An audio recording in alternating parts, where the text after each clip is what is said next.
అనేది పెద్దవాళ్ళకి అర్థం కాలేని సబ్జెక్ట్ అండి. ఎంత చూసినా సరే చాలా వాస్ట్ ఉంటుంది. ఈ సబ్జెక్ట్ గురించి ఆదిత్య కాలేజ్ బీబీఏ స్టూడెంట్స్కి అవేర్నెస్ ఇవ్వడానికి ప్రిన్సిపల్ గారు ఆర్కే గారు అయితే మనతో ఉన్నారు. అంటే డిగ్రీ ఏజ్ పిల్లల నుంచి కూడా ఒక బడ్జెట్ గురించి, అసలు ఆ ప్రణాళిక ఏంటి, ఎంత బడ్జెట్ కేటాయించాం, అది ఫ్యూచర్లో ఎలా ఉపయోగపడుతుంది అన్న చిన్న కాన్సెప్ట్తో అందరి ముందుకి తీసుకొచ్చేసారు ఆర్కే గారు. Hello sir. సార్, ఇది చాలా గొప్ప ఇనిషియేటివ్ సార్. పిల్లలందరికీ యాక్చువల్గా డిగ్రీ ఏజ్లోనే, అంటే degree first year second year students నుంచి కూడా ఒక బడ్జెట్తో ఒక చిన్న ఎక్స్పో అనేది క్రియేట్ చేశారు. మీరు అసలు ఈ ఐడియా ఎలా వచ్చింది, దీనికోసం ఎటువంటి ఆలోచన ఉంది మీకు? బడ్జెట్ అనేది కేంద్ర ప్రభుత్వం ప్రతి సంవత్సరం కూడా ఈ టైంకి రిలీజ్ చేసేదేనండి. మా డిపార్ట్మెంట్ ఫ్యాకల్టీ ఎవరైతే ఉన్నారో వాళ్ళు మా హెచ్ఓడి గారి ఆధ్వర్యంలో ఈ బడ్జెట్ మీద అవగాహన కల్పించాలి అందరికనే ఆలోచనతో ముందుకు వచ్చారండి. వెంటనే దాన్ని విద్యార్థుల దగ్గరికి తీసుకెళ్ళినప్పుడు ద్వితీయ సంవత్సరం విద్యార్థులు మేము ఖచ్చితంగా దీన్ని ఇంకొక లెవెల్లో తీసుకువెళ్తాము, మాకు ఈ బడ్జెట్ యొక్క పూర్తి అవగాహన ఉంది, మేము చేయగలము అనేటువంటి ఒక దృఢ సంకల్పంతో బీబీఏ ద్వితీయ సంవత్సరం విద్యార్థులు ముందుకు వచ్చారు. వచ్చిన తర్వాత ఎలా చేస్తారు, ఇది చాలా పెద్ద సబ్జెక్టు, ఒక వారం రోజుల్లో దీని మీద పూర్తి అవగాహన తెచ్చుకోవడం కష్టం. అయినా సరే విద్యార్థులందరూ కూడా చాలామంది మాట అనేసి వదిలేస్తారు, కానీ ఈ బీబీఏ ద్వితీయ సంవత్సరం విద్యార్థులు మాట ఇచ్చిన తర్వాత ప్రతిరోజు రాత్రి 10 గంటల వరకు కాలేజీలోనే ఉండడం, దాని మీద పూర్తి స్థాయి విశ్లేషణాత్మకంగా మొత్తం డేటాను అంతటినీ కూడా కలెక్ట్ చేసుకోవడం, దాంతో మన ఫ్యాకల్టీతోటి వాళ్ళు చర్చించుకోవడం, ఏదైనా అవసరమైన వరకు ఇంకా ఎక్స్ట్రా ఏమైనా కావాలి అంటే ఎక్స్పర్ట్స్ ఒపీనియన్ కూడా తీసుకోవడం జరిగిందండి. విద్యార్థులు ప్రాతిపదిక ఏదైతే ఇచ్చిందో సెంట్రల్ గవర్నమెంట్ యూనియన్ బడ్జెట్లో ప్రతి ప్రాతిపదికని కూడా ఒక్కొక్క టీమ్ వైజ్ దాన్ని డివైడ్ చేసి వాళ్ళకి అది పూర్తి స్థాయిలో వాటి మీద డేటా కలెక్ట్ చేసుకుని అందరికీ వచ్చిన విద్యార్థులు చెప్పాలనేటటువంటి ఒక విషయాన్ని వాళ్ళకి క్లియర్గా చెప్పాము. దాని మీద విద్యార్థులందరూ ఎంతో కష్టపడ్డారు. ఇది పూర్తిగా విద్యార్థుల యొక్క సక్సెస్ మాత్రమే. దానికి మా అధ్యాపక బృందం అలాగే మా హెచ్ఓడి గారు చాలా కష్టపడ్డారండి. ఎందుకంటే ఎంతోమంది ఎక్స్పర్ట్స్ ఉన్నా కూడా పూర్తి స్థాయిలో బడ్జెట్ విశ్లేషణ చేయడం అన్నది అసంభవమైనటువంటి విషయం. ఎందుకంటే ఇది కేవలం పూర్తి స్థాయి బడ్జెట్ కాదు, దీనిలో ఉన్నటువంటి లోపాలని లేదంటే ఏదైనా ఎడిషనల్గా కావాలి అనుకున్నా కూడా మనం రేపొద్దున వచ్చేటటువంటి ఇంటరిమ్ బడ్జెట్లో పూర్తి స్థాయిగా దాన్ని ఒక స్టేట్మెంట్ ఇవ్వడానికి అవకాశం ఉంటుందండి.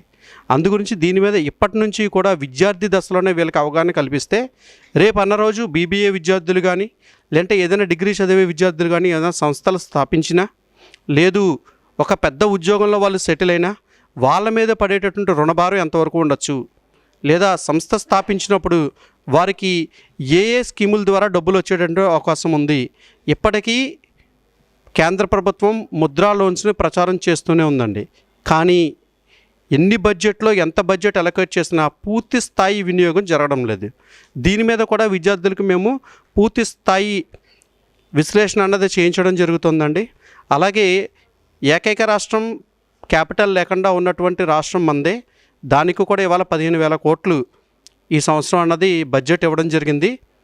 దాన్ని సరైన లేదా సక్రమంగా కనుక గవర్నమెంట్ యూజ్ చేసుకోగలిగితే ఒక షేప్ను మాత్రమే తీసుకురాగలరండి. ఇంకా బడ్జెట్ అన్నది అలొకేట్ చేస్తే ఇంకా రేపొద్దున్న ఎన్నో కంపెనీలు ఆంధ్రప్రదేశ్ వైపు చూసేటువంటి అవకాశం ఉంటుంది. మా బీబీఏ విద్యార్థులు అవ్వచ్చు, లేదంటే వేరే ఇంజనీరింగ్ పిల్లలు అవ్వచ్చు, ఎవరికైనా సరే ఇది ఎక్కువ ఉపయోగపడే అంశం. ఇలాంటి విషయాలన్నీ కూడా విద్యార్థులు మిగతా విద్యార్థులకు చెప్పడం ద్వారా వాళ్ళకి విషయ జ్ఞానం ఇంకా పెరిగేటటువంటి అవకాశం ఉంది. అందుగురించే మేము విద్యార్థులు ఒక ఇనిషియేటివ్ తీసుకున్న వెంటనే వాళ్ళని ఎంకరేజ్ చేశాము. వారి యొక్క కృషికి లేదంటే వాళ్ళు కలెక్ట్ చేస్తున్న విధానానికి నిజంగా కూడా మా సంస్థ తరపున ఆదిత్య విద్యా సంస్థల తరపున చైర్మన్ గారి తరపున నిజంగా విద్యార్థులందరినీ కూడా మేము అభినందిస్తున్నాం. అలాగే తోటి విద్యార్థులందరూ కూడా దీనికి సహాయ సహకారాలు అందించారు. అందరికీ కూడా కృతజ్ఞతలు తెలియజేస్తున్నామండి. మన ఏపీకి 15,000 crores ఇచ్చారు. ఈ 15,000 crores ఏ విధంగా సఫిషియెంట్ అంటారు? ఎక్కువ తక్కువ ఓన్లీ క్యాపిటల్ రూపం పరంగా ఇచ్చారా, లేకపోతే రిమైనింగ్ వాటికి కూడా ఇచ్చారంటారా? ప్రజెంట్ రిలీజ్ చేసిన బడ్జెట్ మనం పొలిటికల్ పాయింట్ ఆఫ్ వ్యూలో చూడడం కన్నా this was the great decision and initiation taken by the central government regarding Andhra Pradesh. because 15,000 crores is not a small amount. That is also useful for our state because till now the capital is not finalized. But recent government, nothing but our central government made it confirm. For Andhra Pradesh, Amravati will be the final capital, and under AP Reorganization Act, they have given 15,000 crores, and they have also mentioned that the backward states like Prakasam, Rayalaseema, and North Andhra. So these states will be prioritized. Nothing but more initiation and priorities and financial aid will be provided to the backward states. So at the same time, they have mentioned the industrial corridor that is from Visakhapatnam to Chennai. So all these things are initiations mentioned by the central government in their budget are really pro to the Andhra Pradesh, and 15,000 crores are enough for restructuring, nothing but building of Andhra Pradesh capital, that is Amravati. On this topic, I have trained my students, so it is better to listen from their words instead of listening from the faculty. Our students are already trained, they will give their opinions. Everyone మీకు ఎలా అనిపిస్తుంది? మనకి 10 years తర్వాత ఒక capital అన్నది fix చేశారు. ఈ క్యాపిటల్కి 15,000 crores అన్నది సఫిషియెంటా కాదా? I think that 15,000 crores is not sufficient, is a very less amount. But if they give this 15,000 crore consecutively for the 5 years, then I think it will be sufficient. Because 15,000 crores for building a capital, it will require lakhs of rupees. But if that 15 crores, if they give us consecutively, it will be like 75,000 crores. And that is, I think, enough. If they properly utilize the money, that is enough. And if they give us all at once, we might misuse the money. So if they are giving it in installments, then I think that is very sufficient. 12,000 crores only పోలవరంకి ఇచ్చినప్పుడు 15,000 crores దీనికి ఇచ్చారు. మీరు ఏమనుకుంటున్నారు దీని గురించి? As of my point of view, 15,000 crores and 12,000 crores for capital and Polavaram project is not sufficient. As of that, we can see we nearly need like 1.5 lakh crores for the development of a capital. So as my friend said, 15,000 is given consecutively. It may be somewhat beneficial if we utilize the all resources properly. For example, if the infrastructure is developed, then employment opportunities will created. As we can know, unemployment opportunities, like unemployment was being more in our country, AP. So it is nearly 7.53% of the unemployment is being seen here. If infrastructure is developed, we can create more employment opportunities.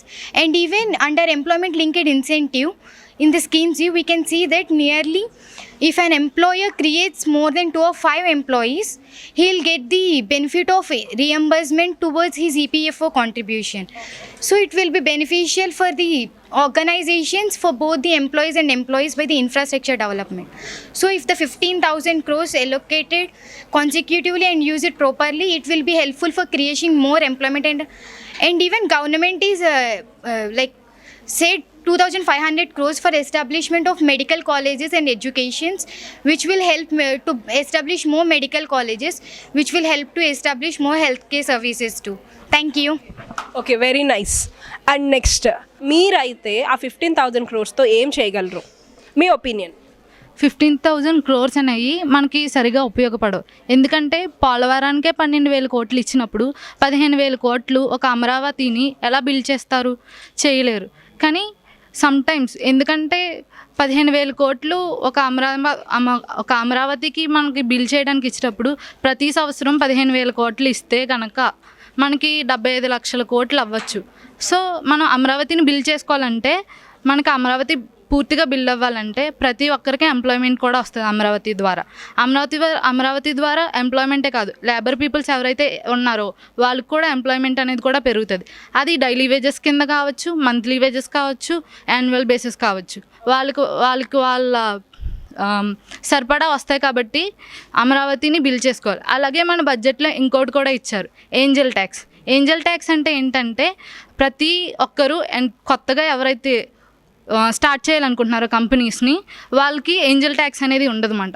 So ఆ Angel tax ఉండకపోవడం వల్ల entrepreneurship అనేది ఏపీలో develop అవుతుంది. Angel tax అనేది ప్రతి ఒక్క స్టేట్కి ఇంపార్టెంటే, కానీ ఆంధ్రప్రదేశ్కి ఇంకా చాలా ఇంపార్టెంట్. ఎందుకంటే మనం ఎవరైనా ఉద్యోగాలకు వెళ్ళాలంటే హైదరాబాద్ కానీ కర్ణాటక కానీ అలా వెళ్తున్నారు. కానీ ఆంధ్రప్రదేశ్లోనే ప్రతి ఒక్కరు ఉద్యోగాలు చేసుకోవాలనుకున్నారనుకో, సో మనం ఏంజల్ ట్యాక్స్ ద్వారా ఎంటర్ప్రీనియర్షిప్ అనేది పెరుగుతుంది. ఏంజల్ ట్యాక్స్ అనేది కట్టక్కర్లేదు, అవసరం లేదు. మనం ఏదైనా కొత్త కంపెనీ స్టార్ట్ చేయాలనుకుంటే, న్యూ స్టార్టప్ కంపెనీస్ ఎవరైతే ఉన్నారో వాళ్ళకి ఏంజల్ ట్యాక్స్ కట్టవలసిన అవసరం లేదు. సో అటువంటి సమయంలో ఎవరైనా కొత్త వాళ్ళు ముందుకు రావచ్చు కదా, కట్టచ్చు, కంపెనీస్ని ఉద్యోగాలు పెంచవచ్చు. మీ ఉద్దేశంలో ఎంతవరకు ఉంటే అమౌంట్ బడ్జెట్ ఎంతవరకు ఉంటే ఒక క్యాపిటల్ని పర్ఫెక్ట్గా బిల్డ్ చేయగలుగుతారు? 75,000 crores అమరావతి బిల్డ్ చేయడానికి ఉంటే కనుక అమరావతి అనేది పూర్తిగా బిల్డ్ అవుతుంది. 15,000 ఓన్లీ ఫర్ క్యాపిటల్ ఇచ్చారు. మన ఆంధ్ర అనేది అగ్రికల్చర్లో టాప్ మోస్ట్ అండ్ ఆక్వాకల్చర్లో నెంబర్ 1. దానికోసం మీరు ఏమైనా చెప్పగలరా? మీరైతే ఎటువంటి ఒపీనియన్ ఉంది దీని గురించి? మీరైతే ఎలా ఈ బడ్జెట్ని డివైడ్ చేద్దాం అనుకుంటున్నారు? So we have been given the 15,000 for capital, but if we come to aquaculture, as we know, our state is having high exports in the aquaculture. So our state is also focusing on the development of aquaculture, and it has also reduced the taxes on that, and like 5% taxes. So it will be beneficial for us, and it is also focusing on the other developments too, like AP is the part of Parvodaya. So in which the entire development of the Andhra Pradesh will be seen. మన ఆంధ్రప్రదేశ్కి Polavaram project అన్నది చాలా prestigious one. ఈ prestigious ప్రాజెక్ట్కి 12,000 crores కేంద్ర బడ్జెట్లో allocate చేయడం జరిగింది. దానిపైన మీ ఒపీనియన్ చెప్పండి. పోలవరం ప్రాజెక్టుకి 12,000 కోట్లు ఇవ్వడం అనేది జరిగింది ప్రభుత్వం. గత కాలంగా మొదలెట్టిన ప్రాజెక్ట్ ఇప్పటికీ పూర్తవ్వలేదు. ఇది పూర్తవడం వల్ల చాలామంది వ్యవసాయం చేయడానికి అవకాశాలు ఉన్నాయి. రాయలసీమ, కడప ఈ సైడు వాటర్కి వాళ్ళు చాలా ఇబ్బంది పడుతూ ఉంటారు. ఈ పోలవరం ప్రాజెక్ట్ కంప్లీట్ అవ్వడం వల్ల చాలా డిస్ట్రిక్ట్స్ వాటర్ వెళ్ళడం జరుగుతుంది. అగ్రికల్చర్ డెవలప్ అవుతుంది, అంతేకాకుండా ఎలక్ట్రిసిటీ, విద్యుత్ అనేది తయారవుతుంది.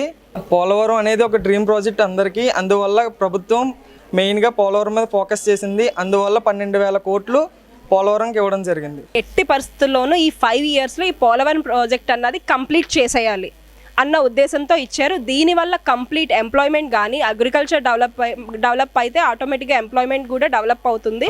అండ్ ఇన్కమ్ సోర్స్గా మనకి ఎలక్ట్రిసిటీని కూడా జనరేట్ చేయడానికి మెయిన్ ఛాన్సెస్ ఉంటాయి. ఓకే, ఎలక్ట్రిసిటీ అని వచ్చేసరికి ఇప్పుడు మనం చూసుకుంటే రిసోర్సెస్ కూడా ఎక్కువ బడ్జెట్ అలొకేట్ చేయడం జరిగింది. అండ్ ఎగ్జాంపుల్ విండ్ రిసోర్సెస్ కానీ అండ్ సోలార్ ఎనర్జీని కానీ, ఎనర్జీ అండ్ రిసోర్సెస్కి దాని గురించి ఎవరైనా మాట్లాడతారా? So for solar panels and detectors, they have reduced taxes. So it was 15% earlier, but now it has the BCD, basic customs duty. Custom duty is the export and imports, the tax levied on exports and imports. So that has been reduced, which is a very good initiative because electricity is getting wasted, and solar is a natural type of energy that will help in the global warming situation also. Thank you. ఈ Polavaram project Amaravati capital infrastructure కానీ urban development కానీ మనకి ఏ విధంగా use అవుతుంది? దానివల్ల employment ఎలా ఉంటుంది? Daily wage workers, they work on Polavaram project and they will get their employment. And Polavaram project is a huge project, so this work will carry on for a long period of time. So the employment will stay for some quite time, and in the meanwhile the government can find other resources for the daily wage workers to get their own other way of yes. And is 15,000 crores is sufficient for our capital? My point is 15,000 crores is not sufficient, but this 15,000 crore is an amount that is to be repaid within the next 30 years. So we have to think from a long-term point of view. If we demand for more capital, will we be able to return that capital again, even though it's interest-free, but we have to give this money again. So I think even this is less, but we have to learn to how to utilize it, because enough investment has been made earlier in this project as well. What is your opinion about this? Yes, just like my friend have said that this amount, though it is not sufficient or sufficient, but since they have given this, they have decided this 15,000 crores, it is not granted or it's not a loan. It is going to be repaid in the further upcoming years. This is given for the financial support of the capital of Amaravati, and from the sources which we have heard, the L. Murugan from the central government, actually the price given for Andhra Pradesh was 50,475 crores, and among that 4% was given for the capital Amaravati. So in my opinion 15,000 crores is not sufficient, but if we utilize them efficiently, it might be useful. Just like she said, we have to think from the future's perspective, either we will be able to repay it or not. So that's my point of view. Thank you. What is the sufficient amount for creating a capital, in your opinion? In my opinion, for the amount sufficient for building a capital or building a capital would be like 1 lakh crore, not approximately 1 lakh or 1.4 lakh crores will be sufficient. Agriculture and aquaculture కూడా చాలా పెద్దపీట వేశారు మనకి బడ్జెట్లో. వాటి గురించి మనకి మాట్లాడడానికి. అండ్ మీ పేరు? రిషిక ఉన్నారు. హాయ్ రిషిక, ఒకసారి చెప్పండి మీ ఒపీనియన్లో అగ్రికల్చర్ అండ్ ఆక్వాకల్చర్కి. Like మన అందరికీ తెలుసు that aquaculture, our state Andhra Pradesh is contributing much in terms of aquaculture. Like sea products scheme, now if you observe, we have already gained 60,000 crores in sea products all over the India, in which Andhra Pradesh is contributing nearly half of, like 1/4 of the part. So for that perspective, we observe 5% of customs duty has been reduced, so that farmers, the agriculture is contributing nearly 34% in state of Andhra Pradesh to the country. So even natural farming is getting prioritized, because if we observe in Andhra Pradesh is promoting natural farming, and like the cow dung, if you observe, we are transforming it into a biomass production and then sustainably using it, so that we can promote natural farming efficiently and effectively. So in this way, if we observe, Andhra Pradesh is really contributing a huge amount in terms of agriculture and aquaculture. Thank you. Employment and రిసోర్సెస్కి ఏ విధమైన budget అన్నది allocate చేశారు? అసలు మీ opinion ఏంటి దీనిపైన? Actually employment అనేది for everyone it's survive అవ్వడానికి ఇది చాలా important. And as we everyone know, if a person is earning some salary like 50,000, అతనికి ఎక్స్పెన్సెస్ ఇంక్రీజ్ అయితే అతనికి 50,000 సరిపోదు. సో లైక్ దట్ ఎంత ఫర్ ఏ క్యాపిటల్ ఒక 15,000 crores ఇచ్చారు. లైక్ దట్ ఎంత క్యాపిటల్ ఇచ్చినా సరే మనకి అది సరిపోదు. Like there are many members, so there is no sufficient every time, because అసలు బడ్జెట్ ఎందుకు రిలీజ్ చేస్తారంటే budgeting is the best way to manage your money. That means not for us individual, to everyone. That means central నుంచి కూడా, not only central and state to Amaravati కనుక మనము implement మంచిగా చేస్తే దాని నుంచి మనం చాలా ఎంప్లాయ్మెంట్ అనేది క్రియేట్ చేసుకోవచ్చు. Like that in this way we can create more employment. So by these employment అనేది క్రియేట్ అయితే everyone can earn money and they can survive. So employment is the best thing in everyone's life, and it is mandatory for a person. పోలవరంకి 12,000 crores, capital కన్స్ట్రక్షన్కి 15,000 crores. అసలు డిఫరెన్సే లేదు కదా. ఈ 15,000 crores-తో మనం ఒక క్యాపిటల్ని ఎలాగా కన్స్ట్రక్ట్ చేయగలం? దానిపైన మీ ఒపీనియన్? పోలవరంకి 10,000 ఇచ్చారంటే మన దానికి 15,000 ఇచ్చారు. మీరు అన్నట్టు డిఫరెన్సే లేదు. కానీ ఇక్కడ ఏంటంటే మన అమరావతి కన్స్ట్రక్ట్ చేయడానికి ఇంకా చాలా ఎక్కువ అవుతుంది చెప్పాలంటే. బట్ దీని నుంచి మనం ఏమనుకుంటామంటే సరిపోతుందేమో అని ఇచ్చారు, కానీ ఇది యాక్చువల్గా సరిపోదు. In my point of view సరిపోదు. సో మనకి as these all said 75,000 crores అయినా ఉండాల్సిందే. సో ఏంటంటే మనం నాట్ ఓన్లీ క్యాపిటల్, ఫస్ట్ మనం క్యాపిటల్ ఇంక్రీజ్ చేసుకోవాలి అనుకుంటున్నాం, కానీ ఎక్స్పెన్సెస్ ఏవైతే ఉన్నాయో యూజ్లెస్ అవన్నీ తగ్గించుకోవాలి. అంటే మనకి యూజ్లెస్ ఎక్స్పెన్సెస్ ఉన్నాయని కాదు, బట్ అవన్నీ తగ్గించుకోవాలన్నమాట. And what is your opinion about irrigation projects పైన ఇచ్చిన బడ్జెట్ గురించి? అండ్ క్యాపిటల్ 15,000 crores క్యాపిటల్ పెట్టడం వల్ల యూజ్ ఏంటి? According to my opinion or my point of view, as irrigation is really useful, and we Andhra Pradesh is like a rice bowl of India. So irrigation is very important, where the water supply for the agricultural lands. Water supply anedi agricultural lands ki chaala avasaram. So 15,000 crores అనేది చెప్పాలంటే కొంచెం తక్కువే, కానీ ఎంత analysis చేసి అంటే ఎంత ఇవ్వాలి అనేది మనం చెప్పలేకపోవచ్చు. కానీ మనం హోమ్ సైన్స్ వాడినట్టు హోమ్ మేనేజ్మెంట్ స్కిల్స్ ఉంటాయి. అంటే ఇప్పుడు మన ఇంట్లో సపోజ్ మనకి సరిపోతే బడ్జెట్ని మనం డివైడ్ చేసుకుంటాం, మన family head. The same way ఒకవేళ గవర్నమెంట్ కనుక హోమ్ సైన్స్ వాడి అంటే ఉన్న దాంట్లోనే దాన్ని డివైడ్ చేసినట్టయితే కనుక ఖచ్చితంగా ఫ్యూచర్లో అంటే యాక్చువల్లీ చెప్పాలంటే నిర్మలా సీతారామన్ గారు ఆవిడ మెయిన్ ఆబ్జెక్టివ్ వచ్చేసి క్యాపిటల్ ఎక్స్పెండిచర్ అనేది ఎక్కువ ఉండాలి. ఎప్పుడైతే క్యాపిటల్ ఎక్స్పెండిచర్ ఎక్కువ ఉంటుందో మనకి రెవెన్యూ కూడా మంచిగా వస్తుందనేది ఆ థాట్. సో ఇప్పుడు 15,000 crore ఎంత ప్రాపర్గా అలొకేట్ చేసినట్టయితే మనం దాని నుంచి రెవెన్యూని ఈజీగా కలెక్ట్ చేయొచ్చు. ఎందుకంటే ట్యాక్సెస్ని కూడా ఎలాగో తగ్గించారు. ఇప్పుడు మెయిన్ ఫోకస్ వచ్చేసి అందరూ ఇండివిజువల్స్ అండ్ కన్స్యూమర్స్ని బాగా ఫోకస్ చేశారు. ఇప్పుడు గవర్నమెంట్కి వచ్చే రెవెన్యూ కూడా చెప్పాలంటే కొంచెం తక్కువే, కానీ మనకి కన్జంప్షన్ అండ్ ఎక్స్పెండిచర్ అనేది ఇండివిజువల్గా పెరుగుతుంది. సో మన level of income, standard of living అనేది గ్రో అవుతుంది. సో దీనివల్ల ఒక రకంగా చెప్పాలంటే టోటల్ సొసైటీ ప్రాఫిట్స్లోకి వస్తుంది. ఓకే, వాట్ అబౌట్ స్టార్టప్స్కి చాలా ట్యాక్స్ రిడక్షన్ అన్నది ఇచ్చారని చెప్పంటున్నారు, దాని గురించి మీ opinion? Yeah, of course. According to the central, స్టార్టప్స్కి ఇది ఒక నిజంగా చెప్పాలంటే ఒక ప్రాఫిట్, లేకపోతే సమ్ బూన్ లాంటిది, ఒక వరం లాంటిది అని చెప్పొచ్చు. ఎందుకంటే ఇప్పుడు స్టార్టప్ చేసే వాళ్ళందరికీ ఏంజల్ ట్యాక్స్ అనేది అబాలిష్ చేశారు, అంటే దాన్ని మొత్తం కొట్టిపడేశారు. సో ఎవరైనా కూడా కొత్తగా రావాలనుకున్న వాళ్ళు, అది కూడా ఆంధ్రప్రదేశ్, ఒకవేళ మనం ఇప్పుడు ఆంధ్రప్రదేశ్ని తీసుకున్నట్టయితే ఇక్కడ ఇన్ఫ్రాస్ట్రక్చర్ అనేది అంతగా లేదు. సో ఒకళ్ళు ఇన్ఫ్రా మీద తీసుకొని కనుక స్టార్టప్ చేసినట్టయితే వాళ్ళకి ఎలాగో అబాలిషన్ ట్యాక్స్ మీద చాలా తక్కువ పడింది కాబట్టి వాళ్ళు త్వరగా ముందుకు రావచ్చు. అండ్ ఆల్సో సిడ్బీ చాలా స్కీమ్స్ని లేదా చాలా ఇన్స్టిట్యూషన్స్ని తీసుకొచ్చింది. సో దీనివల్ల వీళ్ళకి కొల్లేటరల్ లేకుండా, అంటే వీళ్ళు ఏమీ పెట్టకుండా వీళ్ళు కావాల్సిన మనీ తీసుకోవచ్చు, లోన్ తీసుకోవచ్చు. దీనివల్ల వీళ్ళకి ఫుల్ సపోర్ట్, ఒక ఫినాన్షియల్ సపోర్ట్ని ప్రొవైడ్ చేసినట్టు అవుతుంది.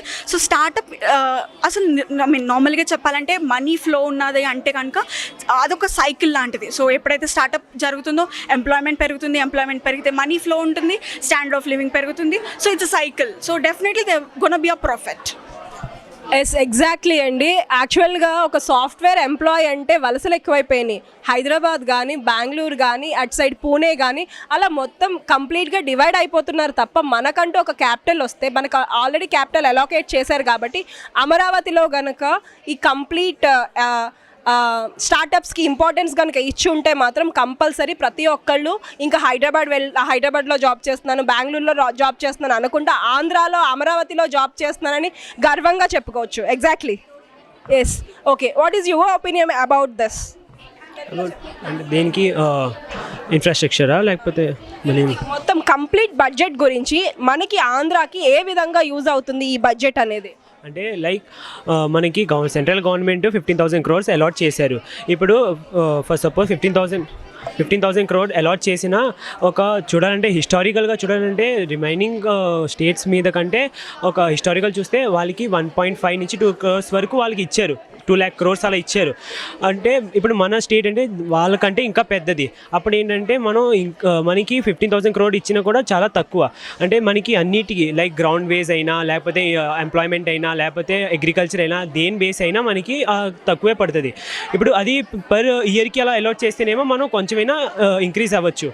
సో మనం ఒక పర్ ఇయర్కి మనకి అలాట్ చేస్తే మనకి ఒక వేరే లెవెల్ ఉంటుంది. అందుకే ఇప్పుడు ఫర్ సపోజ్ గవర్నమెంట్ మనకి ఒక మంచి స్కీమ్ అంటే ఎక్స్పెన్సెస్ మీద ఎక్కువ తీసుకోకుండా ఒక పర్టికులర్ వే లైక్ ఎంప్లాయ్మెంట్కి అయినా లేకపోతే అగ్రికల్చర్ మీద కొంచెం బాగా పెడితే మన ఆంధ్రప్రదేశ్ కొంచెం రైజ్ అవుతుంది.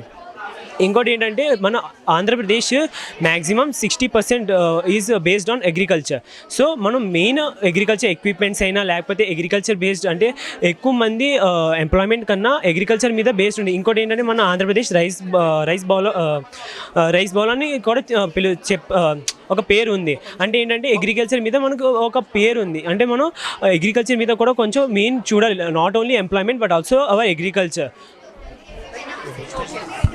Very nice, thank you so much. And me opinion about complete budget analysis, అసలు మీరైతే మీకు ఎటువంటి ఒపీనియన్ ఉంది ఈ బడ్జెట్ పైన? సో మనం చూసాం లైక్ ఇప్పుడు మిగిలిన 15,000 ఆర్ వాటి గురించి చూసాం, కానీ టోటల్ ఇచ్చిన దాంట్లో అమౌంట్ చూడలేదు. లైక్ ఆంధ్రప్రదేశ్కి మాత్రం 50,000 లైక్ 50,000 కోట్లు ఇచ్చారు. సో అందులో 15,000 లైక్ అమరావతి కోసం ఇచ్చారు. కానీ ఇఫ్ మనం చూసుకుంటే మిగిలిన ఇంకా 35,000 ఉన్నాయి కదా, సో అవి ఆంధ్రప్రదేశ్కి ఎలా యూజ్ అవుతాయి అనేది మనం ఆలోచించాలి. లైక్ ఇప్పుడు ఎగ్జాంపుల్గా ఆంధ్రప్రదేశ్ డెవలప్ అవ్వాలంటే ప్రజెంట్లో నా పాయింట్ ఆఫ్ వ్యూలో లైక్ పూర్ పీపుల్ ఉన్నారు, సమ్ ట్రైబల్ ఏరియాస్ కానీ అవన్నీ డెవలప్ అవ్వాలి, సో స్లమ్ ఏరియాస్ కూడా డెవలప్ అవ్వాలి. సో దాని మీద గవర్నమెంట్ ఒక లైక్ వాటిని డెవలప్ చేయడం అది బెస్ట్ ఒపీనియన్ అని నా ఒపీనియన్.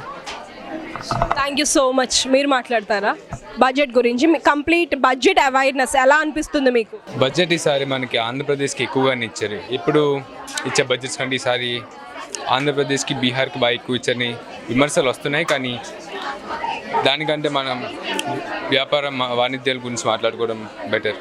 మనకి ఇక్కడ 2 ప్రాజెక్ట్స్ మాత్రం పెద్దగా ఉన్నాయి, అమరావతి అండ్ పోలవరం ఇప్పుడు మనకి దగ్గరలోనే ఉండదు, రాజమండ్రి దగ్గరగా ఉంటే అక్కడ ఒక ఎలక్ట్రిసిటీ ప్లాంట్ వస్తే రాజమండ్రికి ఎలక్ట్రిసిటీ ప్రైసెస్ తగ్గే అవకాశం ఉండొచ్చు, ఎందుకంటే దగ్గరగానే ఉంటాయి కాబట్టి. దానివల్ల రాష్ట్రం మొత్తానికి ప్లస్ పాయింట్. ఇక్కడ నుంచి కృష్ణ విజయవాడలోని ప్రకాశం బ్యారేజ్ వరకు గోదావరి నీళ్ళని తరలిస్తారు, అక్కడి నుంచి రాయలసీమకు తరలిస్తారు. కాబట్టి వెళ్ళే ప్రాంతం అంతా కూడా వ్యవసాయం చాలా పెరుగుద్ది, అలాగే వాటర్ అవైలబిలిటీ కూడా ఉంటుంది. ఇప్పుడు రాయలసీమలో అంతగా వాటర్ లేదు, తెలిసింది అందరికి నిజం. ఇంకా అమరావతికి వెళ్దాం. అమరావతి నేను మొన్నే గుంటూరు వెళ్తే అమరావతి శివార్ల నుంచి వెళ్ళినప్పుడు అక్కడ ప్రస్తుతంగా అయితే పెద్దగా ఏం లేదు, పెద్ద లేఅవుట్స్, పెద్ద మట్టి రోడ్స్ లాగా ఉంది అంతా కూడా.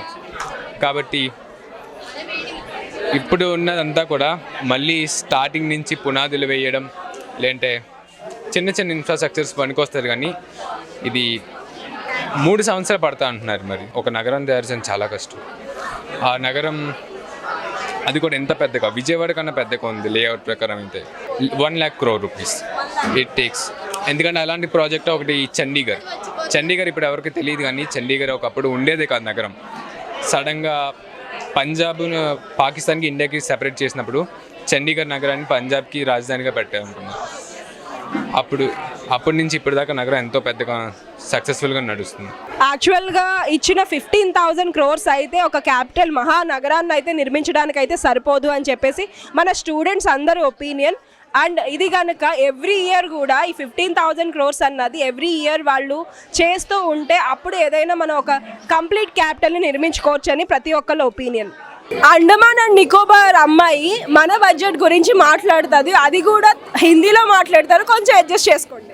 हम आपके अंडमान निकोबार आइलैंड से आई है. जब ये बजट के बारे में बोलते हैं, श्री प्रधानमंत्री ने 5 स्कीम लॉन्च की है. ये बहुत अच्छा हेल्पफुल है. किसके लिए? हम लोग जब स्टूडेंट्स पढ़ते हैं, विद्यार्थी लोगों के बहुत अच्छा मौका है. और क्या बोले और सब पोलवरम प्रोजेक्ट क्यों इतना इम्पोर्टेंट है? अभी हम लोग हैदराबाद, बेंगलुरु कहीं पर भी जाके जॉब करना पड़ता, उसका अवसर पर अभी अगर पोलवरम प्रोजेक्ट बनेगा तो यहीं पर हम लोग को फैसिलिटी बहुत ज़्यादा मिलेगा. इसीलिए बजट बोलने से निर्मला सीतारमण मैम ने बहुत सारा अच्छा काम करते हैं. जब हम लोग गवर्नमेंट को एक अच्छा प्रोटेक्ट देते हैं, सो हम लोग पब्लिक को मालूम है लोग क्या समझते हैं, ज़्यादा कर्ज कम करना. पहले हम लोग को मेन चाहिए कर्ज कम करना. कहीं पर भी जाए तो अपना फैसिलिटीज में रहना. सो हम बोलना चाहते हैं कि बजट आपकी 2024 में लॉन्च करा वाला बहुत अच्छा है. ये फैसिलिटी पब्लिक को तो ज़्यादा से ज़्यादा मिलेगा. Thank you Aditya students, BBM rocks. Subscribe to Subscribe View Media Telugu. Thank you all. Subscribe View Media Telugu.